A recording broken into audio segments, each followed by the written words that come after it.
what I noticed has happened in our more modern, and I think it's a wonderful thing the way we've kind of reclaimed this connection with the archetypes, Mm, popularized probably mainly by Jung, mm.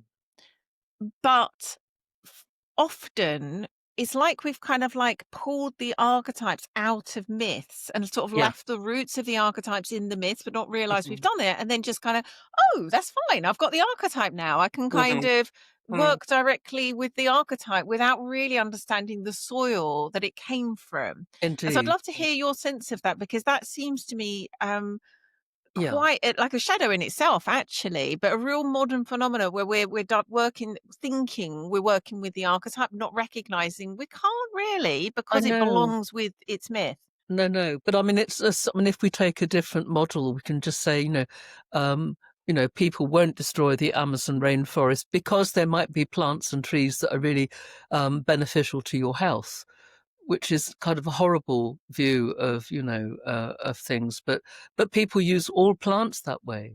Mm, Yes, mostly. yes.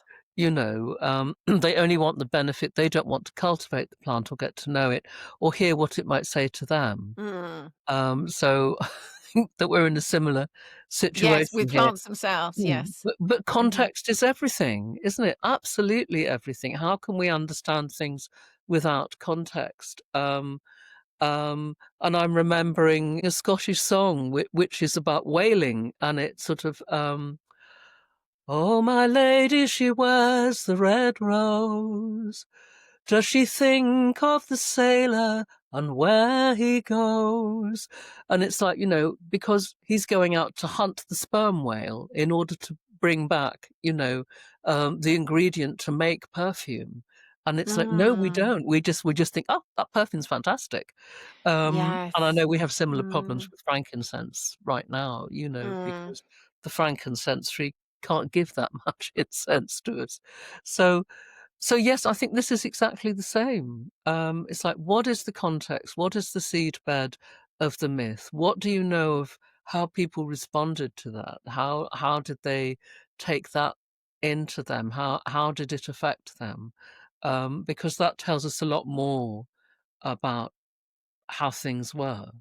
Um, Mm. and if we go back to most myths are the founding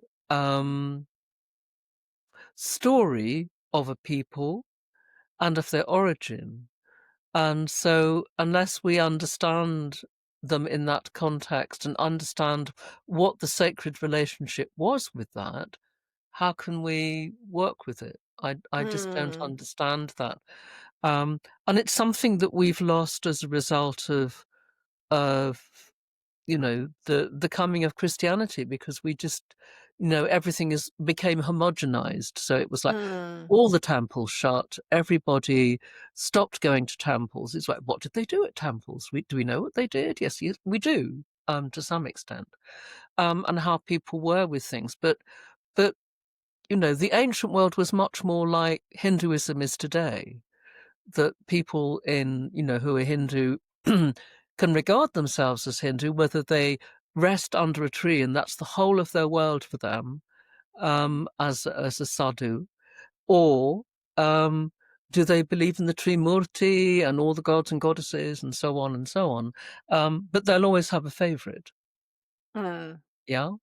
And so I think that was the same in the ancient world. And even people like sort of Plato, whom we think of as sort of just doing philosophy and talking a lot with other people, it's like, well, yes, but he also went to temples. Socrates went to temples, and he would often, be in a state of bliss because today was the day of Apollo or whatever, or that he wanted to honor the goddess by going down to the harbor. We read all these things in Plato.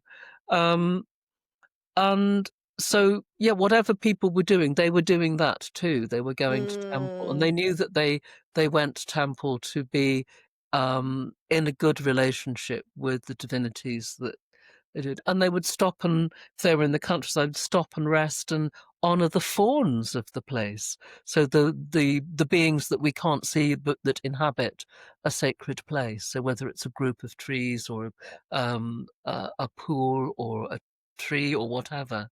So I think those are things that were part of ancient worship, and they're different from place to place, of course. Um, but they left us some very good records before everything went down. They did say some great things to us about those. I think the Plato says, "No, over every herd of living creatures throughout all the tribes, there is set a heavenly daimon to be its shepherd." And by a daimon, Mm. they mean a spirit, a sacred spirit. So very often people did have a divine ancestor that they referred to, and that divine ancestor would have been under, under the aegis of a particular divinity. And we know this. I mean, it's a wonderful thing. This is from the Kore Kosmu text, which was a Hermetic text written in Egypt in the Hellenic period, and probably in Alexandria. And it's a conversation between Isis and Horus. And they're talking about, so how do people get souls? And, what happens? And Isis is explaining, that depending on what kind of what your daimon or your sort of ministering genii or angel or whatever is appointed to you, that if that's a warlike character, then it will be interested in war. If the guardian angels are of a gentle order, then the soul follows its way in peace. And if they're friends of judgment, then the soul will be good at judging. And if they're musicians, Mm. then the soul will sing. And if they love truth, they'll be a philosopher, and so on. And so it's like the soul is also in a state of immersion within that divinity, and so understands about it, which is a wonderful explanation, I think, for us, because, of course, everyone living has something that, as a child, really called out to them in a book. There Mm. was one divinity or one hero or heroine or whomever, and they just thought, wow, I have to read everything about this. In the same way that we kind of have a favorite color or kind of music or whatever. We want to follow that. We want to have it round us. And so I think this is a good way of beginning, because it's not so much that we seek out the divinity or the archetype. It's like they've already sought out us.